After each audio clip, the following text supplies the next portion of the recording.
Maintenant, on va passer au Mobitz 2. Nous avons vu BAV deuxième degré Mobitz 1. Maintenant, BAV deuxième degré Mobitz 2. Donc, nous avons passé aux choses sérieuses.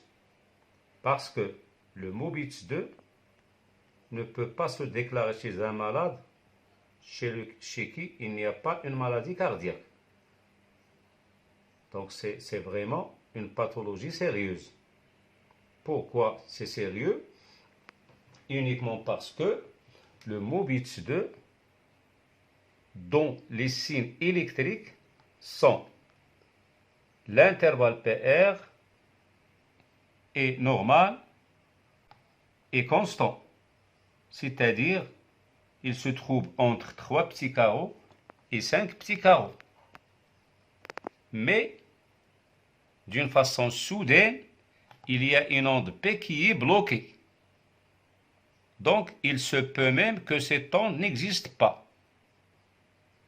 Donc, vous devez envisager des syncopes, des troubles hémodynamiques chez de tels patients.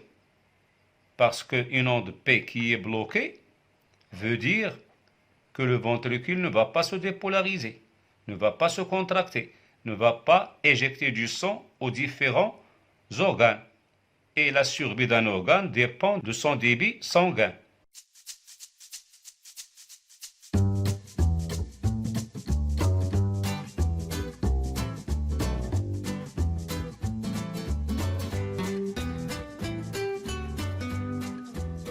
Maintenant, on va passer à la dernière forme des blocs atrioventriculaires. C'est le BAV du troisième degré.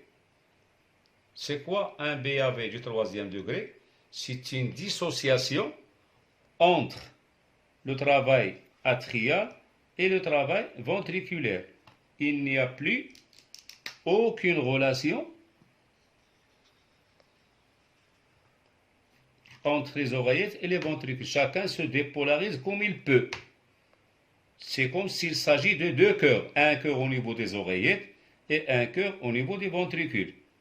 La fréquence atriale est supérieure à celle des ventricules. Voilà comment ça se présente au niveau de l'ECG.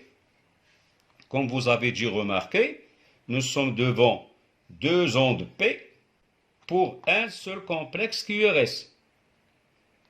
L'onde T, puis deux ondes P pour un seul complexe QRS.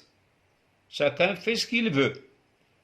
L'intervalle PP est inférieur à celui de l'intervalle RR. Voilà l'intervalle PP et voilà l'intervalle RR. PP est inférieur à l'intervalle RR.